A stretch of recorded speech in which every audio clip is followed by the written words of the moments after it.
Oi, gente. Vamos começar mais uma aula de Construção Civil 2 e hoje nós vamos falar sobre forros, certo? Vamos dar a introdução a essa matéria de forros, certo? Então, na matéria de forros, né, nesse capítulo de forros, a gente vai falar tanto sobre o forro estrutural, né, como nós vamos falar os tipos de forros que a gente utiliza sem ser estrutural, certo?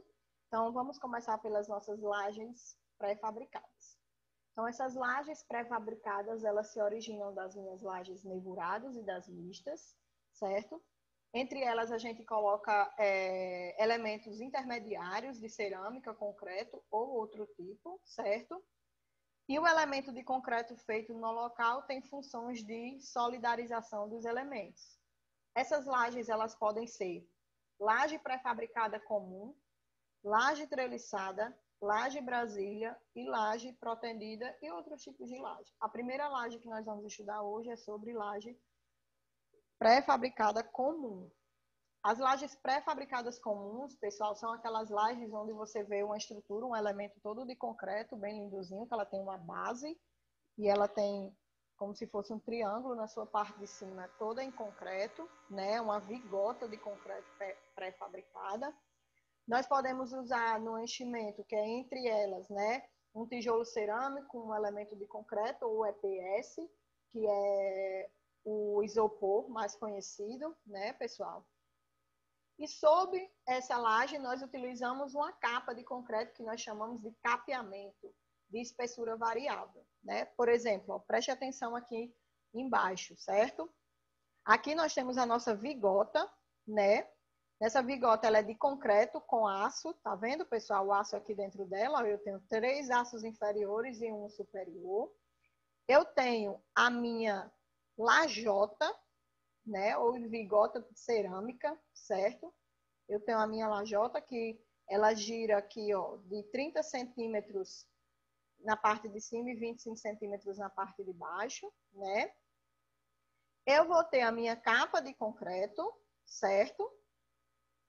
E nessa daqui, pessoal, ela não demonstrou aqui nessa figura a ferragem que a gente utiliza também. Eu acho que está no próximo slide, certo? Então, essa viga, né? Essa vigota, ela tem 8 centímetros de base por 8,5 de altura, certo?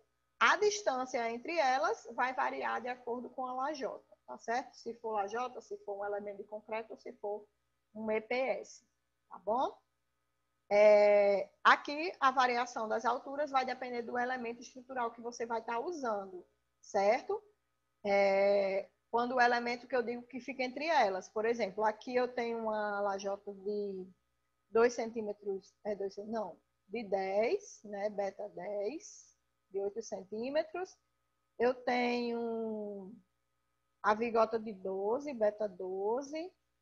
Eu tenho uma vigota de 12, de 16, certo? Eu tenho uma beta 20, que é de 16 de altura. Tá vendo que vai mudando os elementos, o que vai diferenciar os elementos de preenchimento, pessoal, certo? Então, o capeamento vai de 2 a 5 centímetros, certo? E podem observar que a vigazinha, né, a vigota estrutural, ela continua o mesmo tamanho, certo? O que vai mudar é o preenchimento, por isso que tem a variação de altura dessas lajes, tá certo? Então, vamos partir agora para nossas armaduras, que foi o que eu expliquei lá na frente que não apareceu, né? Então, a armadura de distribuição de lajes pré-moldadas, ela tem a finalidade de limitar a fissuração que pode ocorrer pela retração ou variação da temperatura, certo? E ainda melhora a monoliticidade do painel da laje, né, pessoal? Então, aumenta a rigidez, evita a fissuração decorrente do deslocamento, né? E quais são a bitola, né? Quais são a espessura desses ferros que a gente pode utilizar. Então, para forro, nós usamos a malha de 33 por 33 de diâmetro de 6,3, porque depende da finalidade dessa laje, pessoal. Pode ser uma laje para apenas cobertura, capeamento, sem levar nenhum tipo de para que você vai usar essa laje? Então, você tem que definir. Então, pela definição, a gente sabe a bitola que vai utilizar nessa laje, tá certo? Então, por exemplo, aqui ele me deu opções, né? Nesse livro que eu passei para vocês. Ele me deu a opção de utilizar para forro uma malha de diâmetro de 6,3 com 33 e 33. Quando eu digo, pessoal, 33 e 33, eu vou fazer tipo uma amostrazinha aqui. É o espaçamento entre isso e isso, e isso que é 33, certo? Vertical e horizontal. Então, seria 33 e 33 aqui, 33 aqui, 33 aqui, certo? Para piso, você já vê que esse espaçamento diminui. Ele me deu a mesma malha de 6,3, certo? Mais o espaçamento de 25 por 25, certo? Aí ele disse que no mínimo 3 ferros por metro, certo? Ou em tela soldado leve para a laje, certo? Então, ele me deu essas conclusões, né? No livro aí que eu passei para vocês. Então, aqui um exemplo, né? Da ferragem e dos tipos de apoio onde a gente pode apoiar as nossas lajes. Então, aqui, ó, vocês percebam que eu tenho uma ferragem negativa aqui, ó. Tá vendo? Esse ferrinho aqui, essa ferragem negativa. Deixa eu usar aqui uma setinha para vocês verem. Aqui, ó, uma ferragem negativa. E o apoio está sendo dentro da alvenaria, né? Aqui, ó, um apoio contínuo e aqui a ferragem negativa, né? E eu tenho um semi-apoiado, que ele vem, ó, diretamente a minha vigota, tá vendo? Apoia, simplesmente apoiado na minha alvenaria, tá certo? Aqui com certeza é uma viga, certo, pessoal? Isso aqui é uma viga, a ferragem aqui representada. Aí eu tenho o apoio em vigas, né? A minha vigota vem, ó, e ela é concretada junto com a minha viga aqui, ó, e eu tenho a minha ferragem negativa aqui, certo? Aqui eu tenho duas vigotas, tá vendo? E elas são apoiadas dentro dessa viga aqui. E aqui eu tenho a minha ferragem negativa. Aqui eu tenho semi-engastada, tá vendo? Tanto a vigota é como se fosse um desnível de laje. Essa laje é mais baixa do que essa aqui, certo? E ferragem negativa também. Aqui eu tenho uma viga invertida, né? Quando eu tenho uma viga invertida, pessoal, é que a espessura da minha viga, ao invés de ela ser para baixo da minha laje, ela é para cima, né? Tem gente que não gosta de fazer, que acha que não é certo. Mas a minha viga invertida, ela funciona também, certo?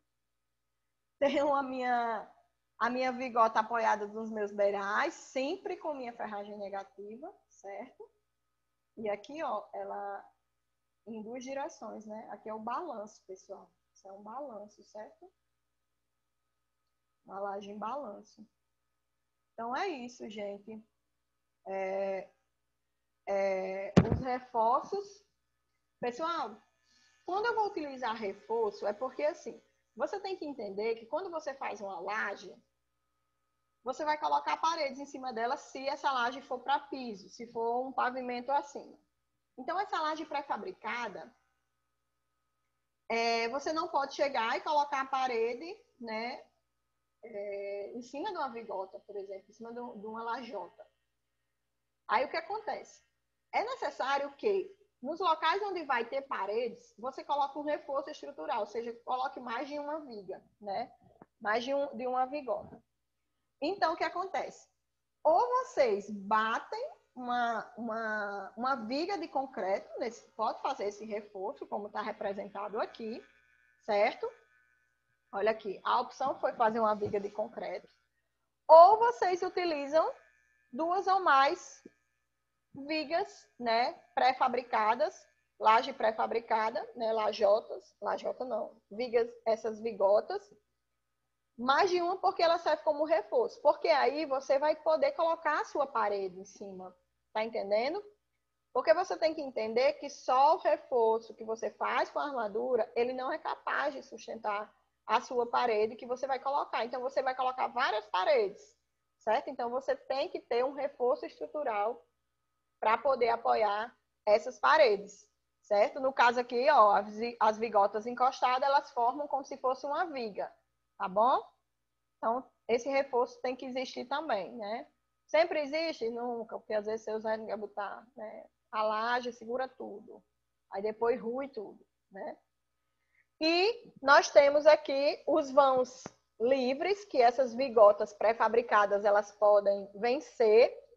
E na outra tabela tem os consumos dos materiais. Pessoal, tá bem ruim de ver aqui, certo? Então, na apostila, vocês abram direitinho, vejam bem direitinho, porque aqui eu não consigo... Eu sei que aqui é beta 10, 12, 16 e 20.